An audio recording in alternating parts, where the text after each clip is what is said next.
Need to start off by saying this video is not a sponsored video. I've been using iReal Pro on and off for many years. And in this video, I'm going to share with you 10 tips for getting the most from it, things I like about it and other things I don't like about it so much.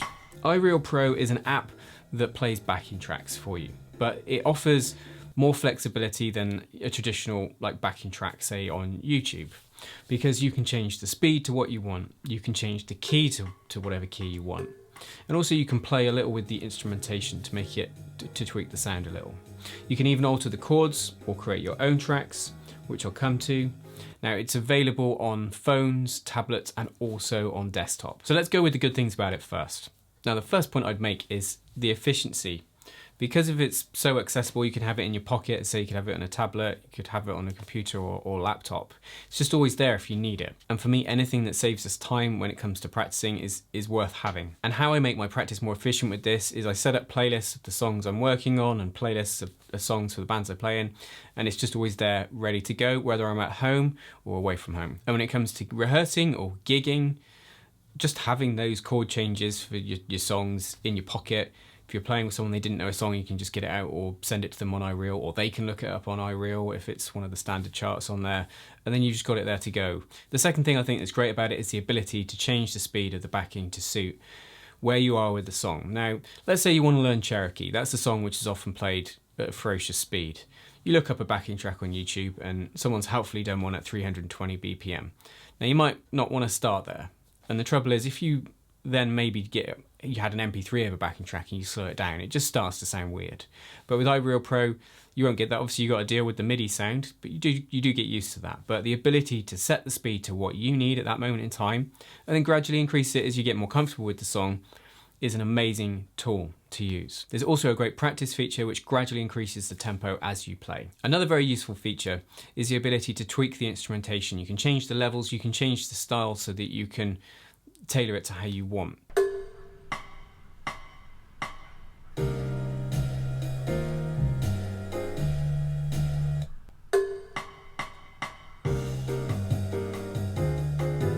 Means you could take out the piano, you could just play to double bass and drums, but either way you can tweak it so that you can hear things more easily for yourself.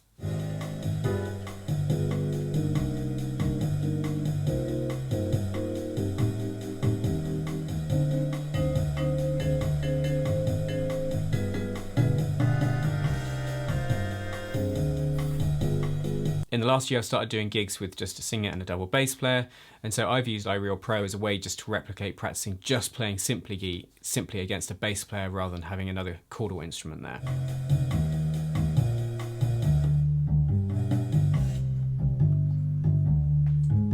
One of the best features of iReal Pro is the ability to change the key, the click of a finger.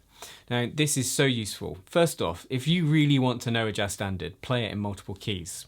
And one thing I do is I pick a song I know well on there and I'll just change the key to a random key and see if I can play the melody.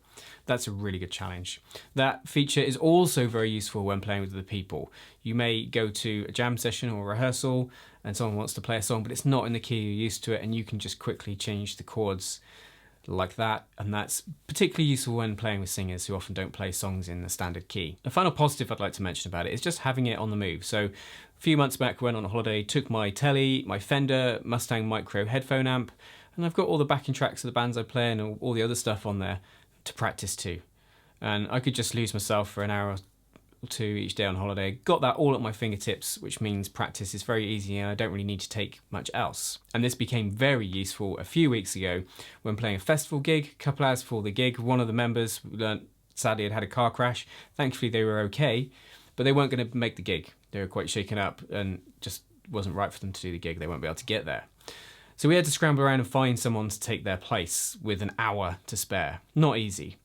And then it's not just getting them there, it's then how they don't know our material, they don't know our repertoire, they know some of it. But so what I did is I just said, bring your iPad, and in the time between now and then, I will sort out a playlist of iReal Pro charts. And then we could get through the gig with a few nods and a few words here and there just to get through the way we like to play the songs, but it just made life so much easier. Now onto some of the negatives, and it's not all perfect.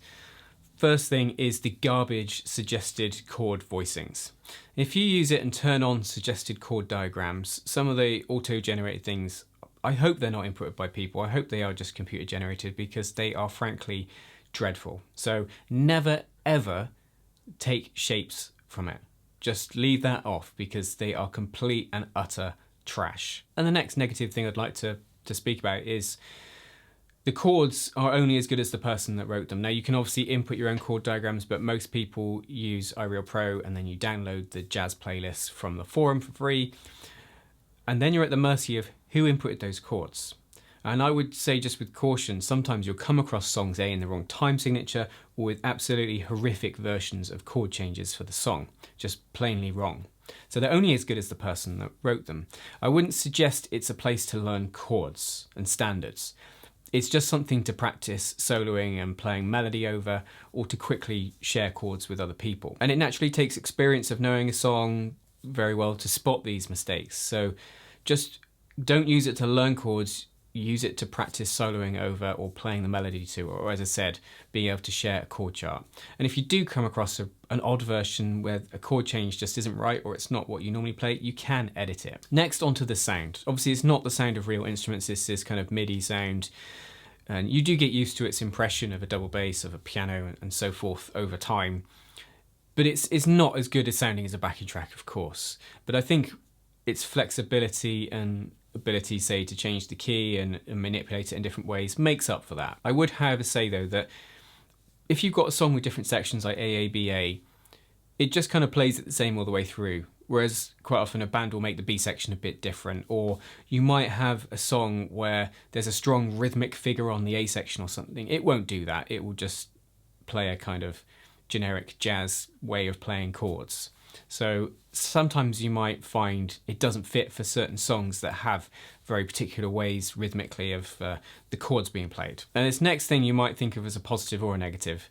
I think it's just reaching the limitations of the app, and that's the fact it stays at a speed. Once you set it to, say, 190 BPM, it will just stay there. Whereas obviously some songs have bits where they might slow down or speed up, which, you know, it's not going to do. Equally, when, you know, if you only play with iReal Pro and you get used to that and think that's what it feels like playing with other people, well, it won't, because obviously humans will naturally slow down or speed up a little, hopefully not too much, but it's rare for, you know, to get 4 people and the more to lock in and stay at a tempo. There's going to be fluctuation. Obviously, iReal Pro is not going to prepare you for that. One aspect of it I feel is very clunky is when you write your own charts. This does take some getting used to its idiosyncrasies, you know, make sure you get the bar lines in and making a chart look good. That does take some time, but there's plenty of stuff on the forum, and also I'm sure there's some decent YouTube videos that break down how to make your own iReal Pro chart, but I found it a bit clunky and a bit like, how do I make this look right, if you know what I mean. And the final negative, I think, is if you buy, say, the mobile version, phone version, then you've got it on your phone, but then if you wanted to install it on your, say, your laptop or your desktop, you've got to pay for it again. I think that's a bit harsh. I personally feel you should be able to use that on any device, but hey-ho. That's the way they want to do it. Now, overall, despite its failings that I've just mentioned, I think in balance, it's a really useful thing to have. Do I use it every day when I practice? No, but I find it really helpful for practicing melodies, practicing playing over chord changes, and I love the ability to change the speed and just getting used to songs, and changing the key is also very helpful. And when it comes to working with other musicians, it's so widely used that there's an expectation that you've got it, and if you were to rehearse or, say, go and do a random gig, someone should be able to send you the iReal Pro charts, and you can open that up because you've got the app. That's my thoughts on the app. As I said, it's not a sponsored video. It's just my experience of using it for many years, what I think's good and not so good about it. But if you've got any tips, things I've not mentioned that are good, not so good about it, then do leave them in the comments. Hope you've enjoyed today's video. Don't forget, jazz guitar lessons every Wednesday. Until next time, you take care.